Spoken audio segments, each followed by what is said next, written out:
Perkenalkan, saya Didik Prasetya, SSI NSI dengan NIDN 0826048301 dengan nomor NUPTK 6758 761662130192. Saya adalah salah satu dosen tetap Yayasan Wiramedika Bali yang menaungi Stikes Wiramedika Bali. Saat ini saya berada pada home base program studi teknologi laboratorium medis program Diploma 3 Stikes Wiramedika Bali yang beralamat di Jalan Kecak nomor 9A, Gatot Subroto Timur, Denpasar, Bali. Pada kesempatan kali ini saya akan menyampaikan pernyataan diri dosen untuk unjuk kerja Tridharma Perguruan Tinggi atau disingkat PDD UKT-PT pada bidang pengajaran yang bertujuan untuk memenuhi salah satu persyaratan sertifikasi dosen pada tahun 2025. Saya akan memaparkan salah satu mata kuliah yang saya ampu pada program studi teknologi laboratorium medis program Diploma 3 Stikes Wiramedika Bali, yaitu mata kuliah bakteriologi 1. Mata kuliah ini merupakan mata kuliah wajib bagi mahasiswa program studi teknologi laboratorium medis, di mana mata kuliah ini terdiri dari 3 SKS, 1 SKS teori dan 2 SKS praktikum.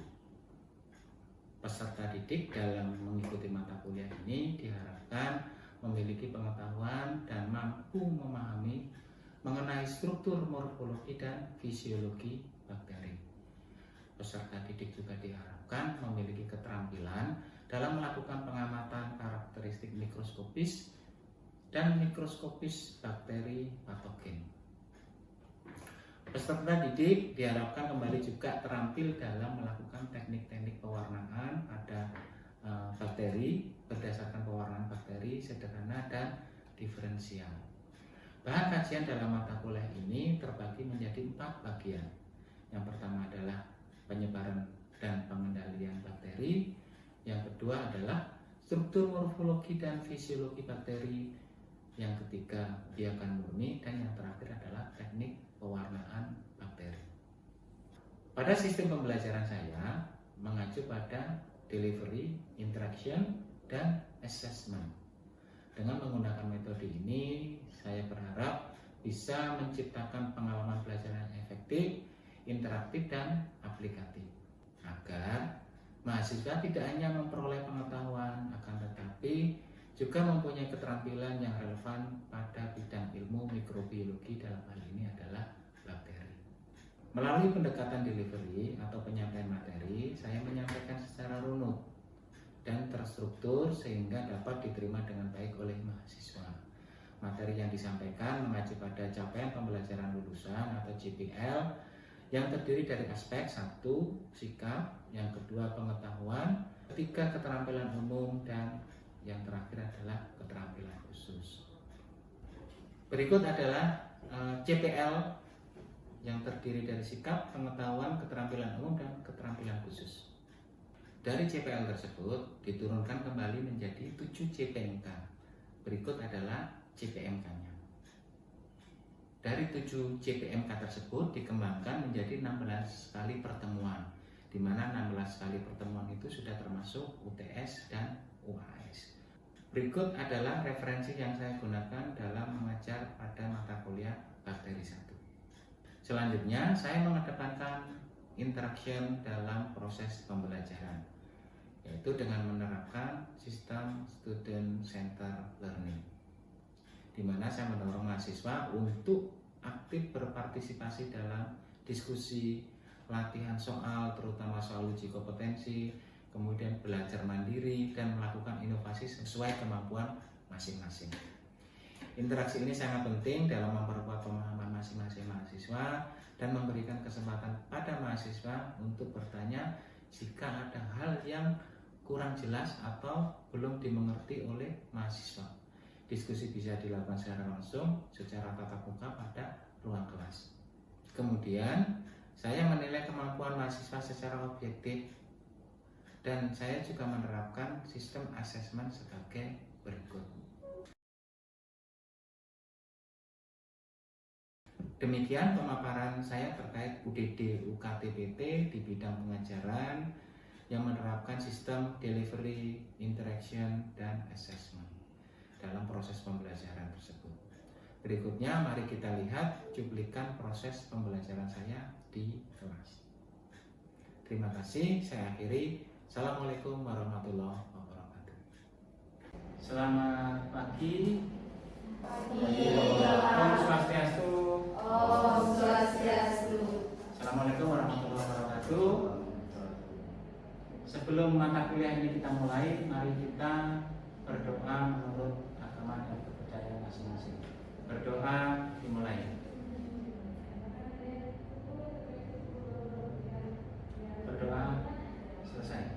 Terima kasih. Pagi ini mata kuliah bakteriologi 1 dengan tema penyebaran dan pengendalian mikroorganisme. Jadi kenapa ini penting? Karena pemahaman tentang materi ini akan kalian gunakan untuk kehidupan nanti di praktikum, kemudian ketika nanti bekerja di rumah sakit juga penting untuk masalah penyebaran dan pengendalian organisme. Di mana ketika kalian menguasai ini, maka nanti kalian dapat mendiagnosis, kemudian melakukan pencegahan, kemudian melakukan pengendalian infeksi di fasilitas pelayanan kesehatan. Tentunya fasilitas pelayanan kesehatan itu nanti di tempat kalian nanti bekerja. Saya lanjut.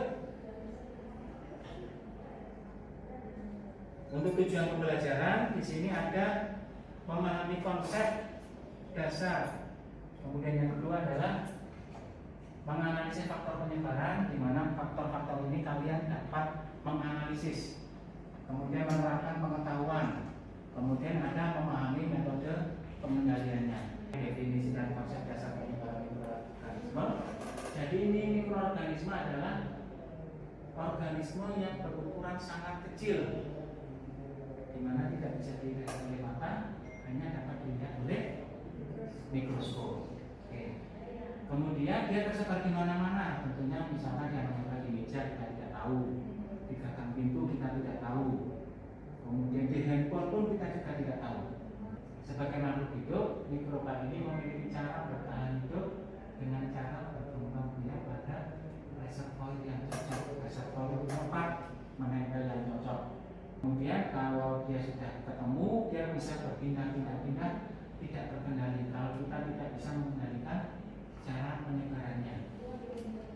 Rantai penularan infeksi ini ada beberapa. Yang pertama adalah bakteri infeksius, di mana bakteri infeksius ini adalah bakteri itu sendiri. Reservoir itu tempat di mana agen infeksius itu hidup, misalkan di manusia, bisa di hewan, bisa pada lingkungan sekitar. Ada pintu keluar. Pintu keluar ini adalah jalur agen infeksius meninggalkan reservoir. Misalkan dia hidupnya di saluran pernafasan, pintu keluar adalah mulut. Ketika kita batuk, ada lawan bicara, maka itu sudah melalui pintu keluar, sehingga bakteri itu tersebar ke satu reservoir ke reservoir lain. Cara penularan, mekanisme agen infeksius ini berpindah dari reservoir ke jamu baru, artinya ke orang lain. Jamu yang rentan, jadi individu yang kita ajak ngomong tadi, dia itu rentan, misalkan imunitasnya turun sehingga tidak mampu melawan infeksi. Ini cara penularan. Ada tiga, ada beberapa. Satu, penularan kontak itu bisa kontak kulit, kemudian penularan droplet seperti tadi, kita batuk, kita terkena infeksi, orang lain lawan bicara yang tidak memakai masker, sehingga terjadi penularan airborne. Ini terjadi melalui partikel yang sangat kecil atau aerosol. Contohnya misalkan cacar air, campak, dan melalui media umum, misalkan makanan, minuman. Kita makan di warung, biasanya anak mahasiswa makan di warung, ternyata hygiene-nya tidak baik. Ini bisa menularkan bakteri E. coli. Di rumah setelah makan di warung, tiba-tiba diare. Itu bisa jadi salah satu indikator. Penularan secara vertikal, ini dari ibu ke anak selama proses persalinan. Si ibu mengalami GO. GO adalah gonore. Ketika tidak dilakukan pengobatan, ketika dia hamil, otomatis gonore kan ada di saluran kelamin, itu ada luka-luka biasanya. Anaknya lahir, bisa jadi nanti anaknya terkena juga. Faktor yang mempengaruhi penyebaran. Jadi faktor ini yang disebut sebagai segitiga epidemiologi. Ada faktor agen itu bakteri, faktor pejamu itu orang manusianya, faktor lingkungan itu adalah lingkungan di mana kita berada. Prinsip dan tujuan pengendalian mikroorganisme prinsipnya adalah dua hal, yaitu membunuh mikroba dan menghambat. Ada dua prinsip. Membunuh, kalau kita tidak bunuh berarti kita hambat. Sterilisasi, jadi salah satu cara membunuh atau menghilangkan bakteri adalah dengan cara sterilisasi. Proses ini adalah aktivitas untuk menghancurkan, eliminasi berarti menghilangkan semua bentuk kehidupan mikroorganisme, termasuk spora, termasuk benda-benda di lingkungan sehingga menjadi steril. Jadi hilang semua. Jadi kalau bakteri cuma dilemahkan aja, sporanya tidak dimatikan, itu bisa hidup kembali. Oleh karena itu, steril ini merupakan proses yang paling tepat untuk menghilangkan atau membunuh bakteri.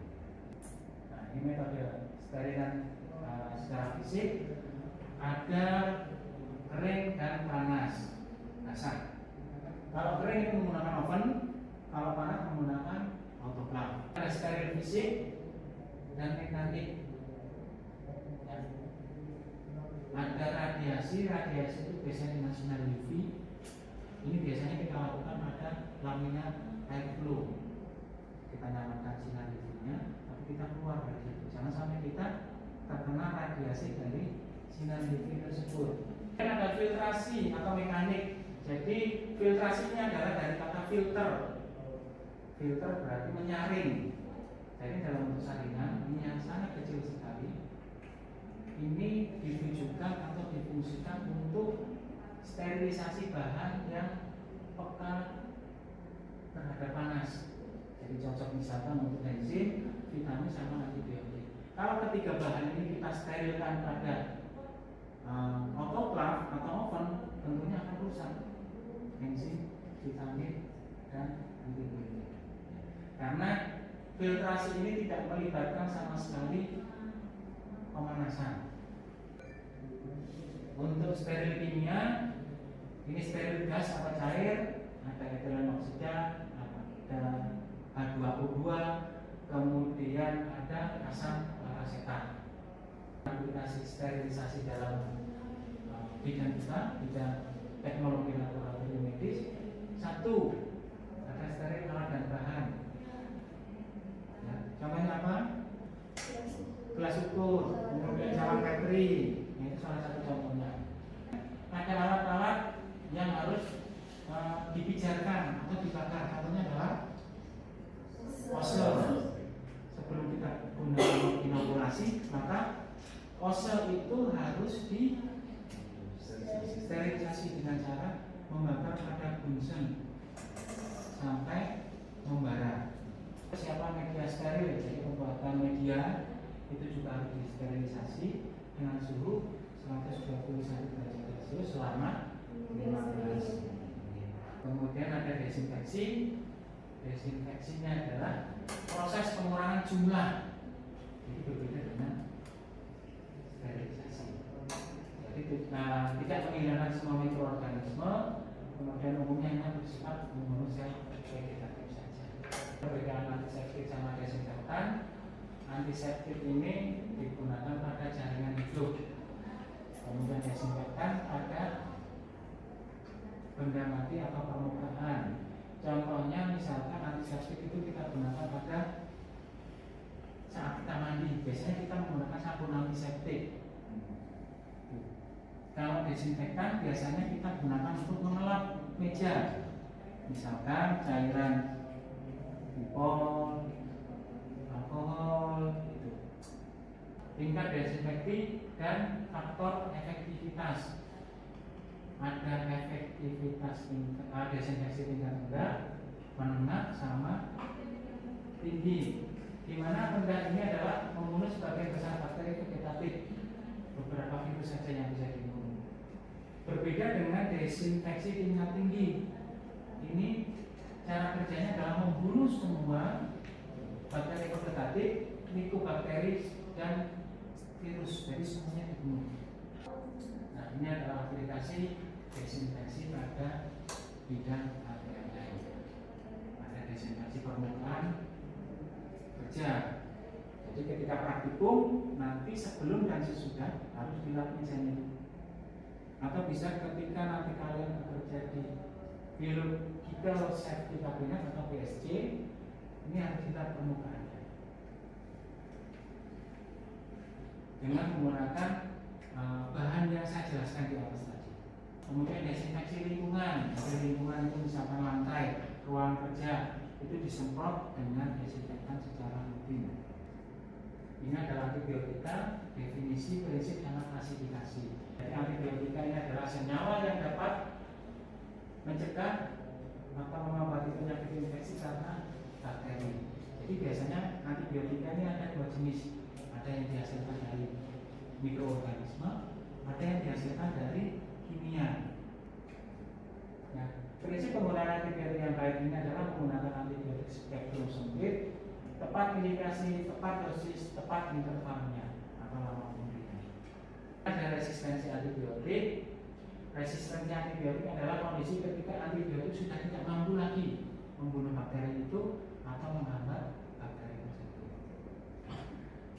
Jadi mekanismenya adalah menghilangkan atau menetralkan efek antibiotik, mengeluarkan antibiotik dari tubuh bakteri, mengubah bagian struktur bakteri, kemudian mengubah gen tubuh agar resisten. Jadi resisten itu ketika kalian sakit flu misalkan dikasih antibiotik A, ternyata nggak sembuh-sembuh.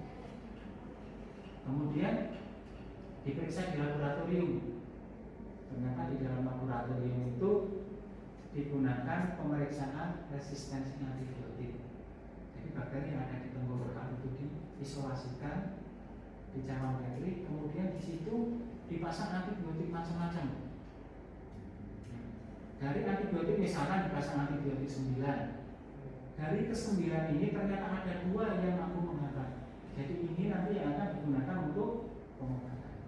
Jadi yang lain ini sudah tidak efektif lagi. Peran kita apa sebagai ATLM? Peran kita adalah satu, pengambilan dan penanganan sampel di merupakan tugas kita.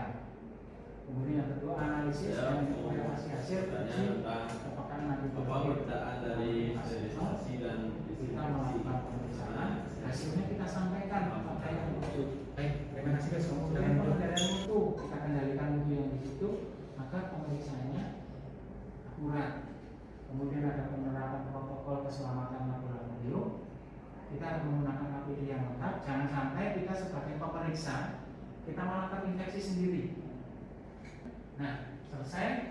Untuk minggu depan kita ketemu dengan topik sterilisasi dan jenis-jenis sterilisasi, kemudian standar pengendalian mikroorganisme di laboratorium klinik. Demikian, dari sini ada yang perlu ditanyakan? Saya persilakan. Ya, silakan terus.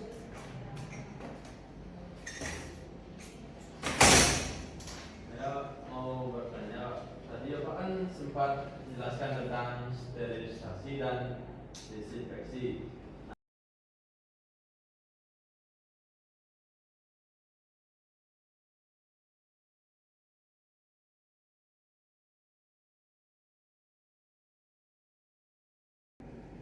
Nah, ini.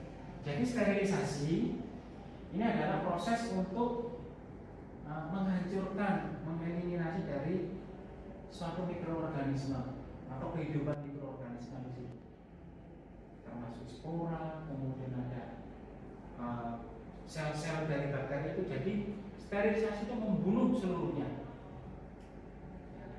tidak bersisa, artinya memang bakteri itu dibunuh. Kalau untuk desinfeksi kita hanya membunuh sebagian saja, tidak termasuk spora dan lain-lain. Demikian, jelas ya? Oke, ada pertanyaan lagi? Ya Pak. Silakan. Tadi kan Bapak sudah menjelaskan bagaimana itu segitiga epidemiologi. Tapi ada beberapa kalimat yang saya masih kurang jelas Pak. Apakah Bapak bisa menjelaskan ulang lagi bagaimana peran dari segitiga epidemiologi itu?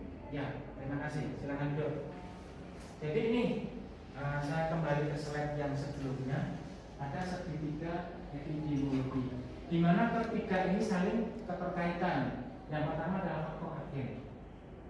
Ketika kita terinfeksi, ketiga agen ini harus terpenuhi. Satu, agen ini tadi, kemudian faktor pejamu sama faktor lingkungan. Di mana agen ini ada bakterinya, ada virulensi mikroorganisme. Virulensi itu tingkat infeksius dari bakterinya. Kemudian ada dosis infeksius, dosis berapa yang dapat menginfeksi orang itu. Kemudian ada virulensi ini dari toksin, enzim atau kapsulnya. Kemudian ada faktor pejamu. Faktor pejamu ini adalah kita manusianya atau hewan. Ya. Jadi dari sini faktor pejamu itu yang menentukan adalah status imun. Kalau imunnya bagus, faktor agen tidak akan mampu menginfeksi dari faktor pejamu. Kemudian ada status gizi juga masuk dalam status imun. Kemudian perilaku kebiasaan, kalau perilaku kita jelek, perilaku kita tidak suka kebersihan, itu juga rentan terhadap faktor agen. Kemudian ada faktor lingkungan. Ketika agennya ada, pejamunya sehat misalkan, tapi faktor lingkungannya jelek atau tidak bersih. Jadi kedua ini akan menyerang kita, faktor agen, faktor lingkungan. Berbeda kalau faktor lingkungannya bagus, serangannya cuma dari faktor agen aja. Nah, dari faktor lingkungan ini yang mempengaruhi adalah suhu, pH sama kelembapan. Kemudian sanitasi atau kebersihan. Kemudian kepadatan penduduk, di mana kepadatan penduduk itu tentunya akan mempengaruhi dari status kesehatan seseorang. Ada pikirannya? Cukup ya? Oke, cukup. Sebelum kita akhiri, saya ada beberapa diskusi yang harus mahasiswa selesaikan. Diskusi ini saya buat berupa soal uji kompetensi. Ini juga saya gunakan untuk menilai bagaimana kalian menangkap kuliah saya hari ini. Soal yang pertama, seorang APLN atau ahli tenaga laboratorium medis ini menerima sampel darah dari pasien, di mana pasien ini dicurigai menderita TB atau tuberkulosis. Mengacu pada rantai penularan infeksi, mode transmisi utama yang paling relevan untuk penyakit ini adalah apa? Ya, silakan. Izin menjawab Bapak. Mode transmisi utama yang paling relevan untuk penyakit ini adalah, menurut saya jawabannya C Bapak. Dikarenakan menurut buku catatan yang saya buat itu tuberkulosis adalah penyakit yang disebabkan oleh Mycobacterium tuberculosis, di mana penularannya itu terjadi ketika seseorang yang terinfeksi batuk, bersin dan berbicara melepaskan partikel yang sangat kecil yang mengandung bakteri ke udara. Partikel ini dapat melayang di udara untuk waktu yang lama dan menempuh jarak jauh, yang merupakan karakteristik penularan airborne.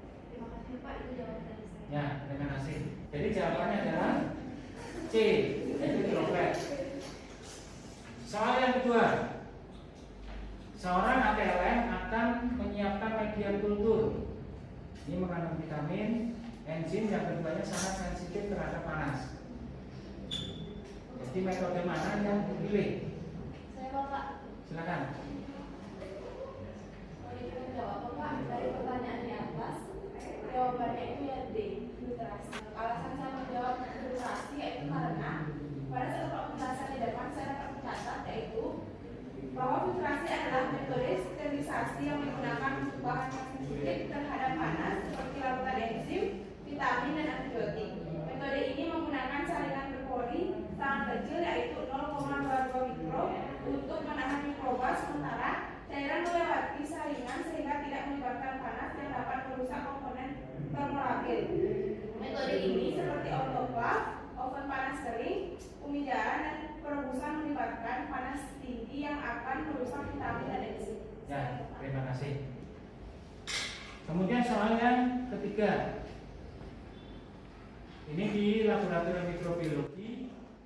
Setelah selesai melakukan kultur, ini APLN harus melakukan pra pembersihan.